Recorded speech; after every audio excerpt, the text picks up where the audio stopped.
Hey guys, here we go again. This is the second week of a thrift store haul. I will try to quickly go through what I got, what I paid for it, what I will ask for it, and the total that I spent and the total that I expect to make. First things first, this was a red tag clothing day, and I usually try to hit those days as best I can. Those clothing days are half off. But I was very unlucky with finding red tags. Instead, I found a whole bunch of other new stuff. So, without further ado, we'll go through first shirt. I think we recognize that label there. That's a, $25, $30 shirt. This is a first of many of the Bobby Jones players. I know they don't have the decorative placket like I've talked about before, if you see that, but it is a name. I'm going to sell them for less. It's got its little logo down there, so we'll see what he does. I think I bought 4 of those shirts. I'll go ahead and get them out. There's 2. There's a pretty maroon for 3. There's another blue for 4. I think a lot of those are mediums, which could backfire on me, but I can always bundle them together as a lot. I won't get to the totals because I've already forgotten where I am. I'm just going to list the individual prices. But there's a Nautica silk tie. It's kind of pretty. This one I looked up. This is a Paolo Gucci. Seems like it sells pretty well. Silk tie. Took a shot on it for $2. There's a polo tie.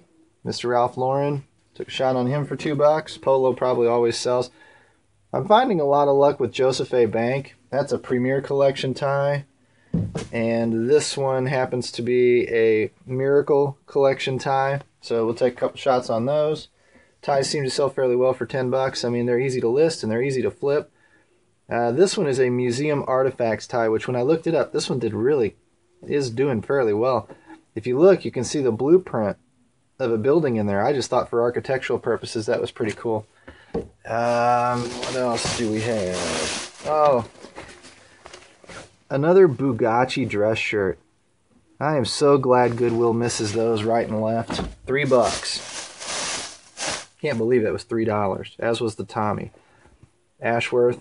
This type of pattern, this yellow and blue or yellow and black, real thin stripes, seems to sell well. And that's a double mercerized cotton. Did me some shrimping, got me a Bubba Gump Shrimp Shack t-shirt. Looked it up before I bought it. It was pretty cool. I'm looking for brands that are stamped in the back of t-shirts. I don't know if that's a tip or not that I should share or anything that's worth anything, but this one is a trunk t-shirt. But I liked the fact that it's Nickelback and Cards. Nickelback is a rock band, and of course cards and poker and all that stuff seems to do pretty well. And the last one here, you guys are going to love this one. There's my boy Rain Spooner again. This one happens to be an XL, and it's old time cars on it. That I've seen listed before. I, for whatever reason, think I maybe have seen it listed for upwards of $100. I don't know if it sells or not, just following other groups, I've heard people talk about it. But that first thrift store was $40. Just all part of the budget. The other thrift stores weren't quite as good, although I did find some cool stuff. Just to let you know, this particular thrift store was $14. If I can get it to scroll down, there you go. And there's a red barb. So this guy was half off. He was new with tags and is a Tennessee River t-shirt, which doesn't mean much, but when you hold it up and look at this shirt, this Gone Fishing shirt with the skeleton in the boat, that's just kind of cool. And again, I've got a lot of keywords I can use there.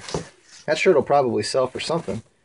We'll go Hard Rock on you again. And take a look at that shirt. Looked kind of cool. Of course, Hard Rock sells. And that one, I believe, yep, red barb also. This one's not. This is a blue barb. But there we go. And this one's white. So when I looked at it, I checked the pits really closely. $3 for that shirt. Cutter and Buck, red barb, and perfect sticker. So that's a good find. No logo on him to speak of. Red barb, $1.50. Lauren shirt. But, you know, I like the Lauren shirts that have the logo on them. To be honest with you, I think that adds a little bit of power, pop to them. Here's some more ties. Can you tell I'm going silk tie crazy? Took a flyer on Kenneth Cole reaction tie. I have no idea how it'll do. I've seen some Tabasco ties that are novelty ties that sell okay. I was a little more choosy, but I liked that print. And then another Joseph A. Bank that should sell. Oh, by the way, that $20 Brooks Brothers vintage labeled tie I put on last night sold in like 3 hours. For full asking price.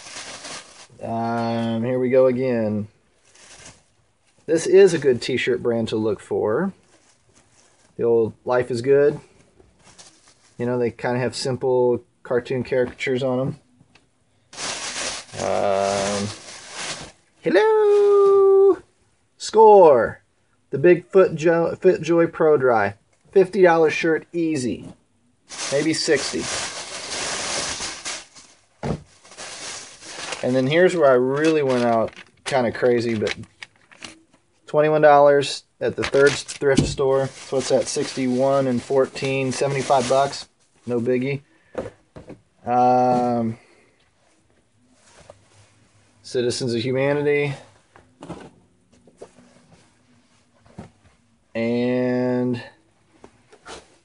my first pair of Joe's jeans. Found me some Joe's jeans. Those sell for good prices on the net. Got a little validation to do, obviously, but especially in the blue jeans area. But to be honest with you, I'm not afraid to take some chances on some of that stuff. I hope I never pay the price for it, but you know, take it with a grain of salt. Just wanted to share with you what some of those go for. I'll kind of post them on my blog and let you know what sells and what doesn't. But for $75, it's a pretty well spent day. And some of those things were half off, which really improves my profit margin. So take care. Keep hauling those thrift stores, and I will talk to you soon.